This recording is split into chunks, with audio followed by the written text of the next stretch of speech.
ان کے للے تللے ختم کرو، ان کی گاڑیاں باڑیاں ختم کرو. بندے کو برانڈ نیو گاڑی لے کے دو، مرتا ہے جو کہ جی ہم کہتے ہیں کہ جی 8 سال بعد وہ تبدیل ہو جائے گی، ختم. گھر وہ اپنا کرایہ پہ لے، پیکج اس کو اچھا دو. لیکن نہیں، یہ ہیرا پھیریاں، یہ وارداتیں، یہ جلیبیاں تلتے. آگے امیر جماعت اسلامی خیری ہو گئے، حافظ نعیم الرحمان کا کہنا ہے اسمبلی میں 70% ارب پتی ارکان بیٹھے ہیں، تنخواہوں میں اضافہ شرمناک عمل ہے. بس میرا اور ان لوگوں کی سوچ میں یہی فرق ہے. میں مان رہا ہوں کہ اضافہ ہونا چاہیے، باقیوں نے تو ڈاگی بگاڑے ہے. اور یکدم اتنی لمبی چھلانگ، پبا پا ٹورو، ہولی ہولی ٹورو، ملک کی اکانومی کے ساتھ سنکرنائز کر کے چلو. یہ باقی 70% ارب پتی ارکان بیٹھے ہیں تو امیر جماعت اسلامی صاحب آپ کیا کر رہے ہیں؟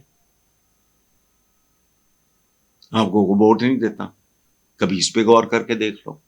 چونکہ آپ کنٹمپریری نہیں ہو، اب آپ ہوائی باتیں کرتے ہو.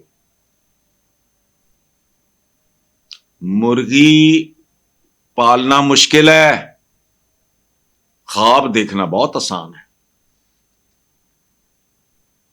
کہ ہوا میں ہوائی قلعے شلے یہ وہ تو نہیں، اپنے آپ کو گلوریفائی کرتے رہنا. کبھی میرے ساتھ بیٹھ جائیں، میں آپ کو آپ کی تاریخ بتا دیتا ہوں جو میری بھی ہے. Be realistic.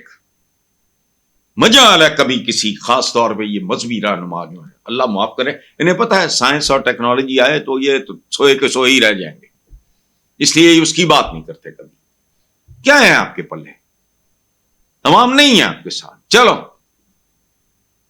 بات ٹھیک بھی کرو غلط بھی کرو، تو میں ہی جیسے بھونک رہا ہوں وہ ٹھیک ہے، میرا تو جواب ہے، اس کی حدود ہے. مجھے سیاست سے نفرت تھی. میں سیاست نہیں، جو چیز ہر آدمی ہر کام کے لیے تو نہیں ہوتا. کوئی مجھے کہے تم صادقین جیسے پینٹر کیوں نہیں ہو، بھائی میں وہ ہوں نہیں، میری دنیا نہیں ہے.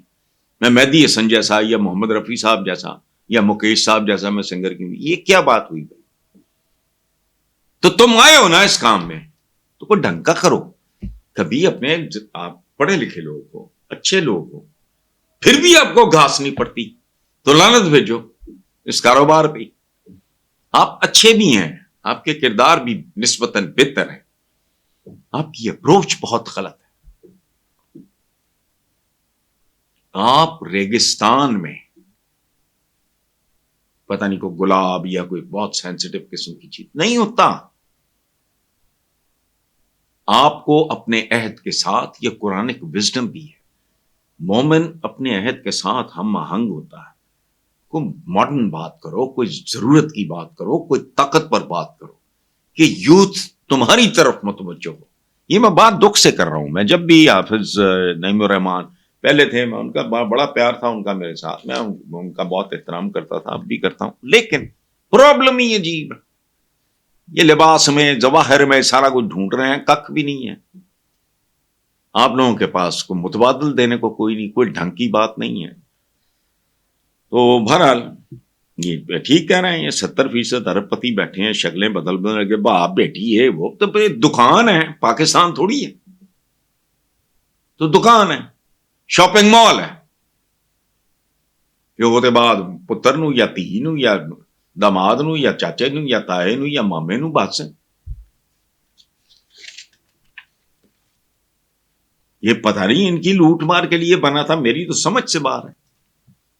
قائد اعظم مرحوم کو اگر کوئی فرشتہ آ کے بتا دیتا کہ جی this is going to be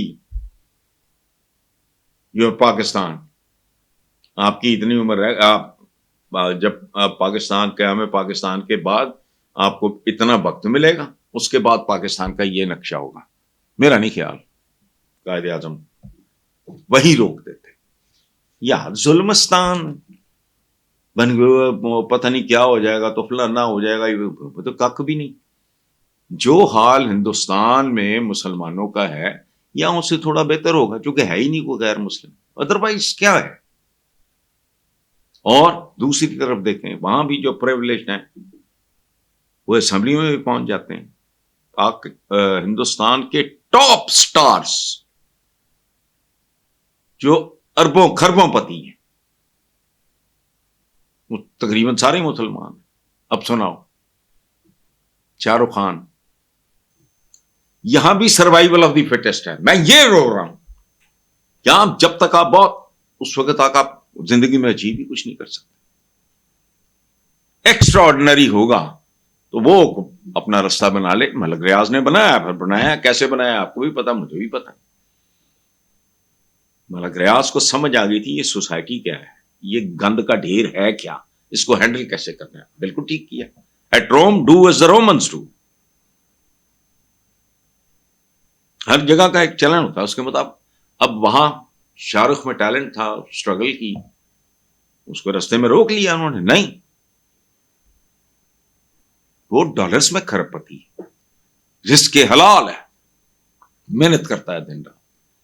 Salman Khan ہے، عامر خان ہے، کون ہے یہ؟ ان کی ایک اور بے شمار لوگ ہیں ان کی فلم انڈسٹری میں جو لیڈ کر رہے ہیں اپنی اپنی جگہ پہ، and all of them are Muslims. ماڑا مسلمان اتھے بھی زیر عتاب ہے، جو یہاں ہے وہ بھی زیر عتاب، ادروائز اتھے بھی تیرے شاہ رخ خان ہے۔ یہ نہیں ہے۔ پاکستان ایک خواب تھا جو دیکھا گیا کہ یہاں ہر آدمی کو بنیادی ضروریات زندگی عزت نفس سمیت، نہیں ہوا، نتیجہ سامنے ہے۔